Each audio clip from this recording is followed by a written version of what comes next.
ঢাকা 19 আসন রাজধানীর একে সন্নিকটে অত্যন্ত গুরুত্বপূর্ণ এবং রাজধানীতে প্রবেশের আমরা এটাকে দ্বার প্রান্ত বলি এবং উত্তরবঙ্গ পশ্চিমবঙ্গের সকল লোক এই ঢাকা 19 আসনের ভিতর দিয়ে যাতায়াত করে। এখানে আমরা দীর্ঘ 54 বছরে ঢাকা 19 আসনটি বেশ অবহেলিত, ঢাকার জেলার হওয়ার পরেও বেশ অবহেলিত। এখানে রাস্তাঘাট থেকে শুরু করে বাজারঘাট এবং শিক্ষা প্রতিষ্ঠান, স্বাস্থ্য সেবার জন্য হসপিটাল এবং মানুষের দুর্ভোগ দুর্দশা লাঘবের জন্য নির্বিঘ্নে পথ চলা। এবং আমাদের এই 19 আসনটি আপনারা সকলেই জানেন, এটি গার্মেন্টস অধ্যুষিত এলাকা।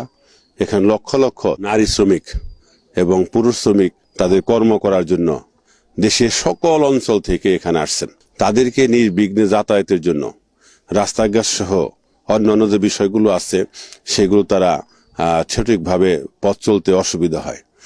এরপরে আমাদের এখানে যে সমস্যাগুলো আছে, আমাদের এখানে কিশোর গ্যাংয়ের ব্যাপক প্রভাব আছে, মাদকের ব্যাপক আখড়া আছে। জামায়াত ইসলামীর ঢাকা 19 আসনের প্রার্থীকে যদি এদেশের এই এলাকার মানুষদের নির্বাচিত করে, জামায়াত ইসলামীর ঢাকা 19 আসনের আমরা সর্বাগ্রে যে কাজটা করব, আমরা রাস্তাঘাটের যে দুর্দশা, আমি প্রত্যেকটা এলাকায় আমার পদচারণা আছে, আমি দেখেছি মানুষের রাস্তাঘাটের কারণে কত দুর্ভোগ দুর্দশা।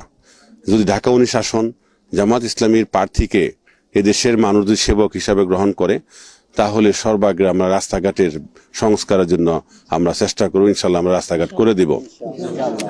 মাদকের আখড়াকে আমরা নির্মূল করব এবং জামায়াত ইসলামীর ঢাকা 19 আসনের প্রার্থীকে যদি এই দেশের মানুষ সেবক হিসাবে গ্রহণ করে, জামায়াত ইসলামীর একজন লোক কোনো চাঁদাবাজি করবে না এবং জামায়াত ইসলামীর যদি প্রার্থী বিজয়ী হয়, ঢাকা 19 আসনে কাউকে চাঁদাবাজি করে দেওয়া হবে না ইনশাআল্লাহ। জমি দখল, ভূমি দখল, রাস্তাঘাট দখল করে যারা বিভিন্ন অবৈধ ব্যবসা করছে তাদেরকে ইনশাআল্লাহ আমরা প্রতিহত করব। প্রশাসনের মাধ্যমে আমরা চাঁদা মুক্ত একটি ঢাকা 19 আসন গড়ে তুলব। সম্মানিত ভাইরা, আমাদের এখানে স্বাস্থ্য সেবা এবং ভালো প্রতিষ্ঠানের অভাব। আমাদের পার্শ্ববর্তী জাহাঙ্গীরনগর বিশ্ববিদ্যালয়, সেখানে আমাদের এলাকার ছেলেপেলেদেরকে ভর্তির ব্যাপারে সুযোগ সুবিধা দেওয়ার ব্যাপারে আমরা দাবি জানাবো এবং গার্মেন্টসে আমাদের এলাকার লোকদেরকে চাকরিতে তারা আগ্রহ দেখায় না।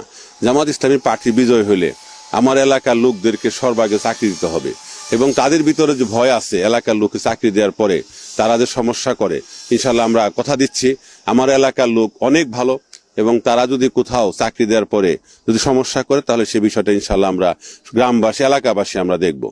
সম্মানিত ভাইরা, আমাদের এই ঢাকা 19 আসন নানান ধর্মের অনেক ধর্মাবলম্বী লোক বসবাস করে, হিন্দু, মুসলিম, খ্রিস্টান, বৌদ্ধ এবং অনেক ক্ষুদ্র নৃগোষ্ঠী এবং আমাদের এখানে তৃতীয় লিঙ্গের লোকও বসবাস করে।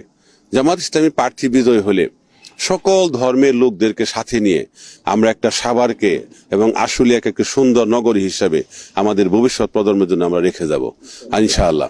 এই জন্য আপনাদের সকলের কাছে আহ্বান থাকবে, জামায়াত ইসলামী প্রার্থী বিজয়ী হলে সকল ধর্মের লোক তাদের ধর্মীয় আচার অনুষ্ঠান নির্বিঘ্নে পালন করবে এবং সকল ধর্মের লোক তাদের ধর্মীয় আচার আচরণ পালনের জন্য সকল রকমের সহযোগিতা পাবে। আমাদের সামনে দুর্গাপূজা, আমরা অন্য ধর্মাবলম্বী হিন্দু ভাইদের প্রতি আহ্বান করব যে আপনারা আপনাদের যে দুর্গাপূজা সবচেয়ে বড় উৎসব মুখর পূজা আপনারা নির্বিঘ্নে আপনারা পালন করবেন এবং সেই ক্ষেত্রে আমরা আশা করব যে এখানে কোনো রকমের কোনো প্রতিবন্ধকতা সৃষ্টি ইনশাল্লাহ হবে না।